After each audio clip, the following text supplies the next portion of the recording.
aphasia now. Could you maybe?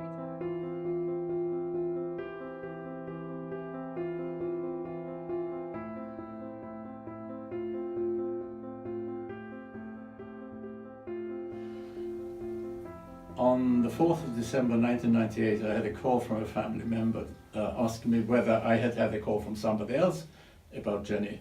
And that told me immediately that something very serious had happened. And to cut a long story short, Jenny had suffered multiple strokes and a heart attack in New York. So I flew out there, had no idea whether I would find her alive or not. I was on the flight with 3 or 4 engineers, all totally drunk, cracking jokes. So it was a tough 7 hours. I arrived out there and I had no idea where to go because all I knew is it was Montefiore Hospital, and Montefiore Hospital is spread all over New York. Found her eventually. She was in a coma. Found her sister, who was in tears. And 7 weeks later, coming out of coma, we could eventually go home. And there was sort of one interesting happening in that hospital, that Jenny had just about started saying the first 1 or 2 words. And the cardiologist and neurologist came in and said, Jenny will never speak again, and she will never walk again. Jenny turned around to her sister and said, "¿Qué dice?" Meaning, what did he say? So and that neurologist turned around, was never seen again. And after Jenny had suffered her stroke in New York, where she was in coma for 6 or 7 weeks, I brought her back to England. We lived in Yorkshire at the time. And Yorkshire proved to be a dark hole. There was very, very little available. And I remember, for instance, in the hospital that the speech therapist guaranteed would come in the afternoon at 2 o'clock when Jenny would be asleep. And then she said, "Oh, I'm so sorry, I couldn't provide any speech therapy. Your wife was asleep." And to the point that she would not have lunch occasionally because she, of course, couldn't fill in the form for the lunch. So people would tell me that she wasn't hungry, so she didn't eat anything today. But that's the beginning of it. We then subsequently moved to Gloucestershire, and the reason for that was that I felt that apart from speech therapy, there would be other things that might help her. And in my mind, that was very much something called anthroposophical therapies, which have to do with, maybe difficult to explain, but body movement, massage, therapeutic speech, therapeutic massage, and other things. And we identified Stroud as a hub for these sort of therapies. And then, of course, Jenny said, well, I really would like to join an aphasia group, as we had tasted this very briefly in Leeds. So we got in contact with Professor Chris Coate, Exeter University, well-known man and speakability in London. And the only mistake we made is we asked the local speech and language therapy department to help us set up that group. And that became a massive mountain. It was very difficult, and they couldn't tell us anything, and data protection. But a year later, Gloucester Speakability was founded, if that's the correct way to put it in English, Well, between yourself. It took 2 years to initiate one group The first meeting. in Gloucester. Yes. And we asked the speech therapy department to give us names, which of course they couldn't do. So we said, can you give us our name, which they couldn't do. So we found these people ourselves in the end. And then I said, well, we might as well do everything ourselves. So we started that group, and you did this very much with the help of 2 or 3 other people, one of whom is still in the group today, Mary Bracewell. And that was a monthly self-help group supported by Speakability in London, and I think that worked extremely well. And from that, I think what sort of happened next is... Because aphasia group, where they meet once a month, and it's a self-help group, and the aphasia groups comes also with their families and their relatives to come to the group. And if you are a person who have aphasia, we have no chance to have to share with somebody else, because the spouses will talk for them. And that was decided we have to change in the group. So the group was only for members of aphasia group. And So we had people with aphasia only, yeah, and the spouses had to filter away, which they found very tough in the beginning. yeah, But then they loved it because they all of a sudden had 2 or 3 hours to themselves. Yeah. And we had 2 or 3 hours to ourselves. Yeah.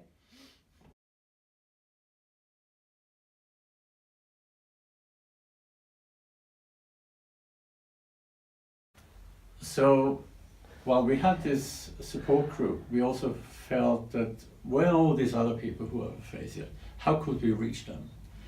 And we had the idea, or I had the idea, I think, in those days at least, the ideas were mostly mine. And I hasten to add that I was really Jenny's mentor for 4 or 5 years, until one day she said, enough is enough. I don't want any more of your advice. She didn't quite put it that way, but I understood that I really had to take a step back. And that website came about for 2 reasons. One is we wanted to reach out to other people, but also I had found it very frustrating and difficult to find information about aphasia in the first place. And there are, I thought, many families out there who struggle with the same thing.